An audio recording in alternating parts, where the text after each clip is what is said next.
ნახოთ რა ხდება დღესდღეობით თქვენსა და თქვენს პარტნიორ შორის და როგორ განვითარდება უახლოესი თუნდაც ერთი კვირა. ნახოთ ამ ეტაპზე დღესდღეობით რა ხდება თქვენ შორის.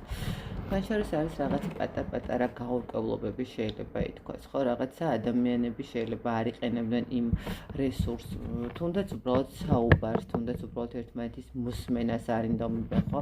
თქვენ შორის არის რაღაც გაურკვევლობები, რაღაც მოლოდინები, რომელიც არ გამოვიდა ისე როგორც გეგონათ, ხო, რომელიც უბრალოდ ის მოლოდინები არ აღმოჩნდა ისეთი რეზულტატით, როგორიც გინდოდათ, ხო, რაღაცა არის თქვენ შორის რაღაც გაურკვევლობა, რაღაცა დაპაუზებული სიტუაცია, როდესაც თითქოს ადამიანები კი ცდილობენ, რომ შეიძლება რაღაც განახლებისკენ, მაგრამ ყოველ შემთხვევაში აქ არის პრობლემები იმასთან დაკავშირებით, რომ ისე არ მოხდა, როგორც თქვენ გინდათ. აქ შესაძლებელია ვიღაცისთვის იყოს რაღაც სამკუთხედის მომენტიც, იმიტომ რომ იმპერატრიცაც ამოდის, თუმცა მოდით მე ესე ვიტყვი, რა ხდება დღეს, მე ესე ვიტყვი, რომ აქ თქვენ ქალბატონები, ვინც უყურებს, თქვენ ხართ იმდენად რესურსული, რომ ადამიანი უბრალოდ ვერ ახერხებს, რომ თქვენს რაღაცა საფეხურზე დადგეს და შეიძლება აქ რაღაც ეს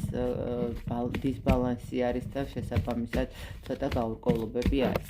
მოდით ნახოთ, როგორ განვითარდება ეს სიტუაცია, როგორ განვითარდება თუნდაც ერთი კვირის განმავლობაში. სხვადასხვა აქ იპოვით საერთო ენა, შეიძლება ითქვას, აქ იპოვით რაღაცა საერთო კავშირს, რომელიც მოგცემთ ახალ შანსებს და ახალ შესაძლებლობას. ნუ აქ თუ ცოლგრული ურთიერთობის მდგომარეობაში არის რაღაც გაურკვევლობები და მოლოდინების მდგომარეობა, მე გეტყვით იმას, რომ აქ ურთიერთობა, იმიტომ რომ იმპერატორიც ამოდის, აქ ურთიერთობა იქნება რაღაცა სტაბილურობაში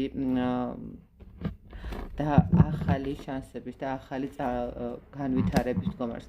თქვენ დააძლევთ იმ შიშებს, რომელიც რაღაცნაირად გაქვთ ურთიერთობისთვის, ხო, შეიძლება ითქვას რაღაცა პატარ-პატარა პრობლემები, რომელიც შეგექმნათ, შეიძლება ითქვას ურთიერთობაში, აქ იქნება დაძლეული აუცილებლად.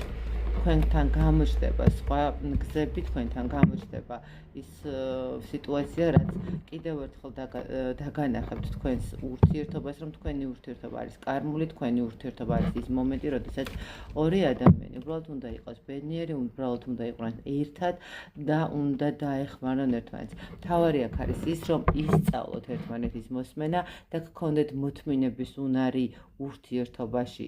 აი ეს არის ყველაზე მნიშვნელოვანი თქვენთვის.